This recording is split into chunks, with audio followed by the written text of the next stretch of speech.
ప్రభు యేసుక్రీస్తు నామమున అందరికీ శుభోదయం. అందరూ బాగున్నారా? మీ అందరూ కూడా క్షేమంగా ఉండాలని అనుదినం దేవుడికి నేను ప్రార్థన చేస్తున్నాను. అలాగే నా కొరకు, నా కుటుంబం కొరకు, ఈ యొక్క పరిచర్య కొరకు ప్రార్థన చేస్తున్న మీ అందరికీ హృదయపూర్వక వందనాలు చెల్లిస్తున్నాను. అలాగే ఈరోజు పుట్టినరోజు వివాహ దినములు జరుపుకుంటున్న వారందరికీ దేవుడు నూతన దయా కిరీటాన్ని అనుగ్రహించును గాక. ఆమెన్. అలాగే ఈరోజు దేవుడు జీవాహారము మనకి ఏమి అనుగ్రహిస్తున్నాడో చిన్న ప్రార్థన చేసుకుని మనం చూద్దాం. దయగల తండ్రి నాయన, మరి ఈ దినము నాయన ఈ జీవధార కార్యక్రమం ద్వారా అనుదిన జీవాహారమును మాకు అనుగ్రహించమని యేసు నామమున అడుగుచున్నాను తండ్రి. ఆమేన్. మరి ప్రియ సోదరి, ప్రియ సోదర, ఈరోజు మనం అపోస్తుల కార్యములు 26వ అధ్యాయము మనం 18వ వచనంలో చూసినట్లయితే మాట ఉంటుంది. వారు చీకటి నుండి వెలుగులోనికి, సాతాను అంధకారము నుండి దేవుని వైపునకు తిరిగి నా యందలి విశ్వాసము చేత పాప క్షమాపణను, పరిశుద్ధపరచబడిన వారిలో స్వాస్థ్యమును పొందినట్లు వారి కనులు తెరుచుటకై నేను నిన్ను వారి యొద్దకు పంపెదనని చెప్పాను. ఈరోజు దేవుడు చెప్తున్న మాట ఏంటంటే, చీకటి నుండి వెలుగులోనికి రమ్మంటున్నారు.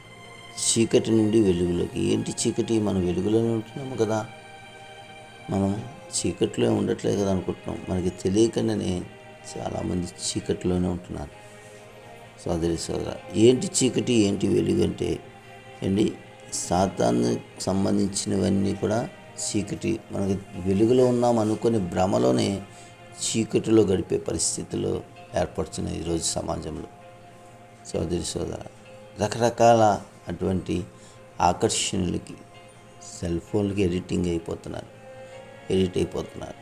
సినిమాలు, సీరియళ్ళు అండి, వ్యసనాలు అండి, చారత్వం, వ్యభిచారం, మరి ఘోరమైనటువంటి అత్యాచారాలకి అందరూ చాలామంది కూడా ఏదో ఒక దానికి బానిసైపోతున్నారు. ఇవన్నీ కూడా చీకటి క్రియలు, చీకటి సంబంధములు, అవినీతి, లంచము, అబద్ధాలు, స్వార్థము, అసూయ,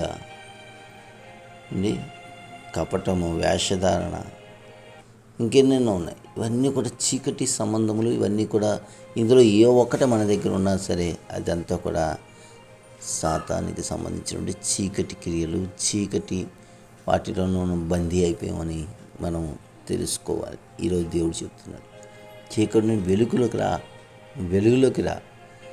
వెలుగనే వాక్యం అనే సత్యాన్ని తెలుసుకున్నప్పుడు, ఆ వెలుగులో మనం వెలగబడినప్పుడు ఖచ్చితంగా చీకటి చూడండి.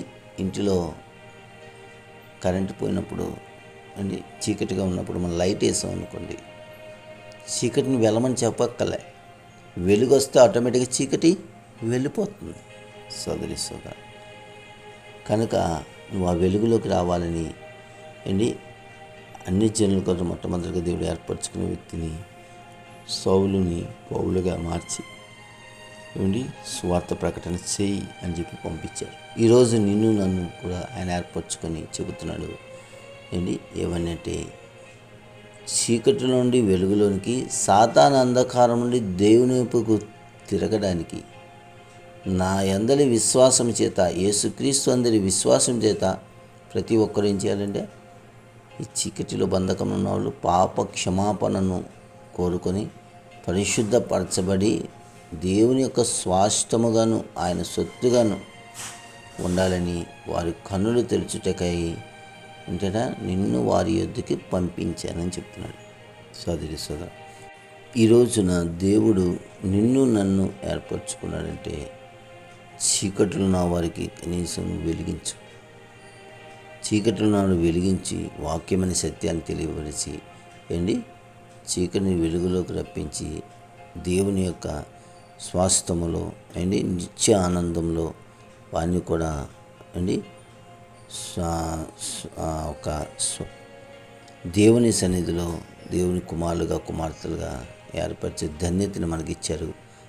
కనుక మనం దాన్ని సద్వినియోగం చేసి ప్రతి ఒక్కరికి స్వార్థ ప్రకటించి వెలుగు సంబంధులుగా మనం మార్చవాలని కోరుకుంటూ నా మాటలు ముగిస్తున్నాను.